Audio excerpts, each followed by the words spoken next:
Hello friends, எல்லாருக்கும் வணக்கம். இன்றைக்கி நம்ம நிக்கிஸ் கிச்சனில் நம்ம வீட்டில் அடிக்கடி செய்யக்கூடிய ஒரு ஸ்வீட் ரெசிபி கேசரி எப்படி செய்கிறதுன்னு பார்க்கலாம். கேசரி செய்கிறது ரொம்ப ரொம்ப சுலபம் அப்படின்னு நீங்களாம் நினைக்கிறீங்க. ஆமாங்க, ரொம்ப சுலபந்தான். அதை பர்ஃபெக்டாக செய்கிறது தான் ரொம்பவே கஷ்டம். ஸோ இப்போ நீங்கள் வீடியோ பார்த்துட்ருக்க நிறைய பேர்த்துக்கு தெரியும், கேசரி வந்து எல்லாத்துக்குமே பர்ஃபெக்டாக வராது. ஏன்னா அப்போ செய்யும்போது பார்த்திங்கன்னா நல்லா சாஃப்டாக வாயில் போட்டோன்னே கரைஞ்சிட்ற மாதிரி தான் இருக்கும். பட் கொஞ்ச நேரம் ஒரு மணி நேரம் 2 மணி நேரத்துக்கு அப்புறம் பார்த்தீங்கன்னா நல்ல கல் மாதிரி ஆகிடும். எனக்கும் ஃபஸ்ட்டு அப்படி தான் இருந்தது. ஆனால் நான் சொல்கிற இந்த டிப்ஸை நீங்கள் ஃபாலோ பண்ணிங்கன்னு வச்சுக்கோங்களேன், நீங்கள் மார்னிங் கேசரி செஞ்சு வச்சுட்டு ஈவினிங் சாப்பிட்டிங்கன்னா கூட அதே சாஃப்டாக அப்படியே மெயின்டைன் ஆகும். வாயில் போட்டோன்னே கரையும். நெய்யும் நீங்கள் அதிகமாக இதுக்கு செலவு பண்ண வேண்டிய அவசியமே கிடையாது.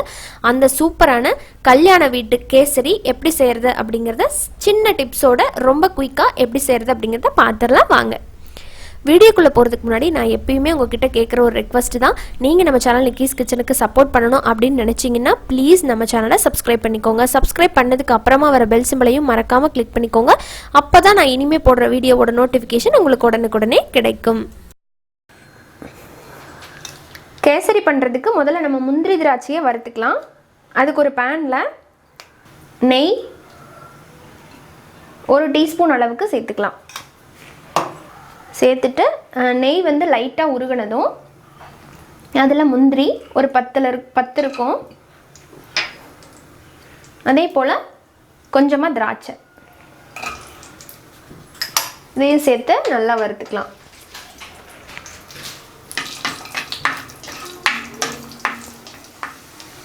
இப்போ முந்திரி திராட்சை வந்து நல்லா வறுபட்டுருச்சு. இப்போ இதை எடுத்து நம்ம ஓரமாக வச்சிடலாம். ஒரு பிளேட்டுக்கு மாற்றிக்கிறேன். இப்போது அதே நெய்யில் இன்னும் ஒரு டீஸ்பூன் அளவுக்கு மறுபடியும் நெய் சேர்த்துக்கலாம்.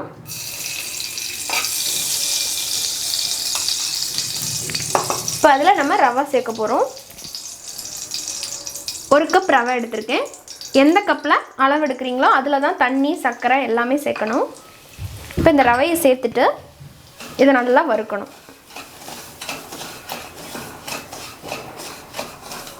கலர் மாறக்கூடாது, ஆனால் நல்லா வறுபட்டு வாசம் வர அளவுக்கு இதை நல்லா வறுத்துக்கணும். இப்போ ரவை வந்து நல்லா வறுபட்டு வாசம் வந்துருச்சு. இதையும் வேறு பிளேட்டுக்கு மாற்றிக்கலாம். இப்போது அதே கடாயில் நம்ம எந்த கப்பில் வந்து ரவை அளந்தீங்களோ அதே கப்பில் 3.5 கப் தண்ணி, 1 கப்புக்கு 3.5 கப் தண்ணி அளவுக்கு நம்ம இதில் சேர்த்துடலாம்.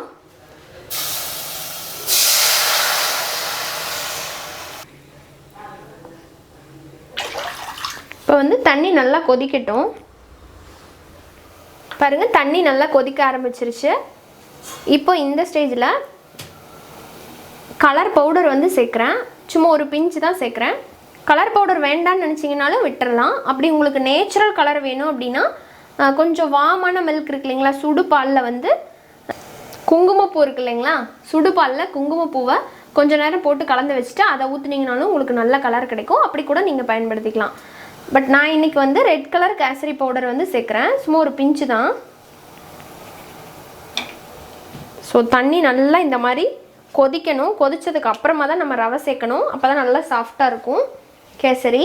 இப்போ இதில் நான் வந்து 1 கப் ரவை எடுத்தேன் இல்லைங்களா, அதே கப்பில் வந்து 1/2 கப் நெய் எடுக்கணும். நான் இன்றைக்கி 1/4 கப் எண்ணெயும் 1/4 கப் நெய்யும் எடுத்துருக்குறேன். இப்படி வந்து முழுசாக நெய் சேர்த்தோம் அப்படின்னா ரொம்ப தித்திக்கிற மாதிரி இருக்கும். அதுவும் இல்லாமல் ரொம்ப நேரம் சாஃப்டாக இருக்காது. அதனால் கல்யாண வீட்லையெல்லாம் பார்த்தீங்கன்னா இப்படி தான் கொஞ்சம் ரீஃபைண்ட் ஆயில் சேர்ப்பாங்க. நான் வந்து இன்றைக்கி சன்ஃப்ளவர் ஆயில் வந்து ஒரு 1/4 கப் எடுத்திருக்கேன். இப்போ இதை இந்த சுடு தண்ணியில் அப்படியே சேர்த்துடலாம். இது நல்லா கொதிக்கட்டும் ஒரு நிமிஷம். இப்போ இதில் நம்ம ரவையை கொஞ்சம் கொஞ்சமாக சேர்த்து அப்படியே கிளறி விட்டுட்டே இருக்கலாம். வறுத்த ரவையை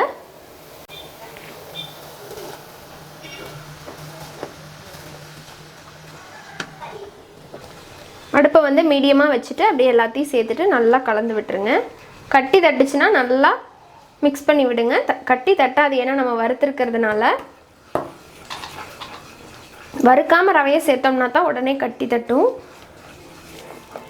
ஸோ நல்லா மிக்ஸ் பண்ணுங்கள்.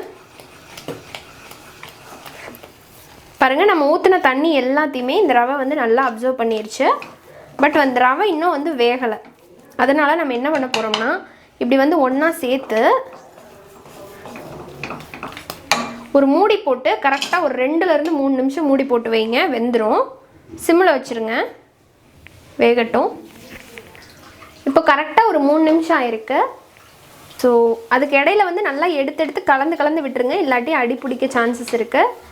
இப்போ பாருங்கள், ரவை நல்லா வெந்துருச்சு. இப்படி ரவை நல்லா வெந்ததுக்கு அப்புறமா தான் நீங்கள் சர்க்கரை சேர்த்தணும். அதுக்கு முன்னாடியே சேர்த்துட்டிங்கன்னா ரவை வேகாது. ஸோ ரவை நல்லா வெந்துருச்சு பாருங்கள். இப்போ சர்க்கரை சேர்த்துடலாம். எந்த கப்பில் எடுத்தீங்களோ ரவை, அதே கப்பில் 1.25 கப்பு வந்து இனிப்பு சரியாக இருக்கும். நான் வந்து கொஞ்சம் குறைவாக சேர்த்துறேன். 1 கப் அளவுக்கு சர்க்கரை சேர்த்துறேன். சர்க்கரை சேர்த்து நல்லா கலந்து விடுங்க. இது நல்லா இலகி வரும். சர்க்கரை நல்லா இலகி வரும். இலகி வந்து மறுபடியும் திக்காக ஆரம்பிக்கும். அந்த ஸ்டேஜில் நம்ம நெய் சேர்த்தோம்னா சரியாக வரும். இப்போது நல்லா கலந்து விடுங்க.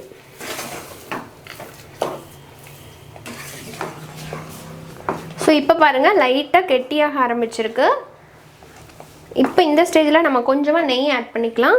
நான் வந்து 1/2 கப் நெய் சேர்த்தணும்னு சொன்னீங்களா, அதில் வந்து 1/4 கப் வந்து ஆயில் சேர்த்துட்டேன். அடுத்த 1/4 கப் நெய்யில் இப்போ வந்து ஒரு டேபிள் ஸ்பூன் அளவுக்கு முதல்ல ஊற்றிக்கலாம். பாதி வச்சுருங்க, பாதியை மட்டும் ஊற்றுங்க. சேர்த்து இப்போ நல்லா கலக்கணும்.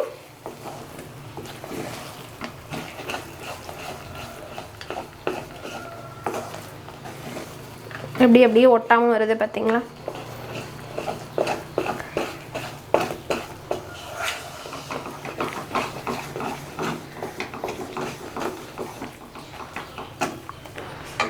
இப்போ இதில் வாசனைக்காக ஏலக்காய் தூள் ஒரு 1/4 டீஸ்பூன் போட்டால் போதும். அதோடவே நம்ம வறுத்த முந்திரி திராட்சையை உள்ளே சேர்த்துடலாம்.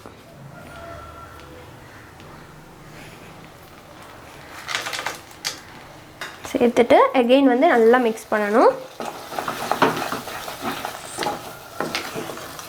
இப்போ இந்த மாதிரி நல்லா ஒட்டாமல் வந்துட்டுருக்கிற ஸ்டேஜில் அகெயின் மிச்சம் இருக்கிற நெய்யையும் உள்ளே ஊற்றி நம்ம கலந்துட வேண்டியதான்.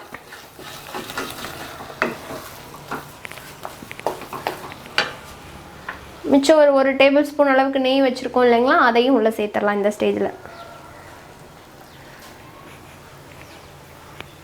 சேர்த்து கலந்துட்டிங்கன்னா சூப்பரான நம்மளோட ரவா கேசரி ரெடி ஆகிடும். ஸோ இது வந்து இந்த எண்ணெய் சேர்த்து பண்ணுறதுனால நமக்கு வந்து நல்லா இந்த மாதிரி ஒட்டாமல் வரும். நீங்கள் எவ்வளோ நேரம் வச்சுருந்தீங்கனாலும் இப்போ எப்படி நல்லா சாஃப்டாக இந்த மாதிரி கொலன்னு இருக்குது பார்த்தீங்களா, இதே மாதிரி மெயின்டைன் ஆகும். நீங்கள் வெறும் நெய் மட்டும் சேர்த்து பண்ணினீங்கன்னா கொஞ்ச நேரத்தில் கெட்டி ஆகிடும். இதுதான் வந்து கல்யாண வீட்டில் ஹோட்டல்லாம் அது மாதிரி தான் பண்ணுறாங்க. ஸோ அதனால தான் ரொம்ப நேரத்துக்குமே உங்களுக்கு இலகியே இருக்குது. கொஞ்சம் கூட டவால ஒட்டவே இல்லை.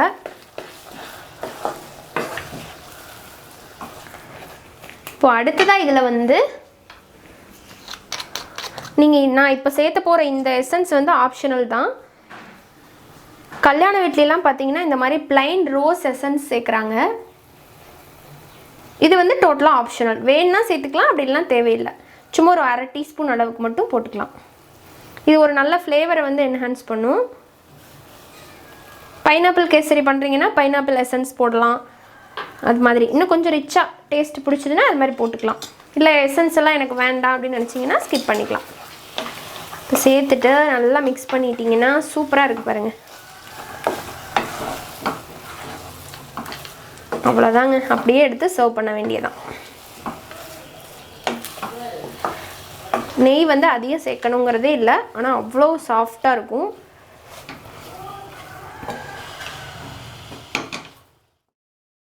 எவ்வளோ நேரம் ஆனாலும் வாயில் போட்டோன்னே கரையிற மாதிரி அருமையான சுவையில் சூப்பரான கல்யாண வீட்டு கேசரி எப்படி செய்கிறது அப்படிங்கிறத சின்ன டிப்ஸோடு நான் உங்களுக்கு சொல்லியிருந்தேன். ஸோ உங்களுக்கு இந்த வீடியோ ரொம்பவே பிடிச்சிருக்குன்னு நினைக்கிறேன். நெக்ஸ்ட் டைம் நீங்கள் கேசரி பண்ணிங்கன்னா நான் சொன்ன இந்த மெத்தடில் ட்ரை பண்ணி பாருங்கள். உங்களுக்கு ரொம்ப பிடிக்கும். செஞ்சு பார்த்துட்டு உங்களோட ஃபீட்பேக் அண்ட் கமெண்ட்ஸை மறக்காமல் என் கூட ஷேர் பண்ணிக்கோங்க. இந்த வீடியோ உங்களுக்கு பிடிச்சிருந்ததுன்னா லைக் பண்ணுங்கள். யூஸ்ஃபுல்லாக இருக்குன்னு நினச்சிங்கன்னா ப்ளீஸ் ஃப்ரெண்ட்ஸ் அண்ட் ஃபேமிலியோட நிறைய ஷேர் பண்ணுங்கள். இன்னொரு இன்ட்ரெஸ்டான அண்ட் ஹெல்த்தியான ரெசிபியோட உங்களை சீக்கிரமாக வந்து மீட் பண்ணுறேன். அது வரைக்கும் நன்றி, வணக்கம்.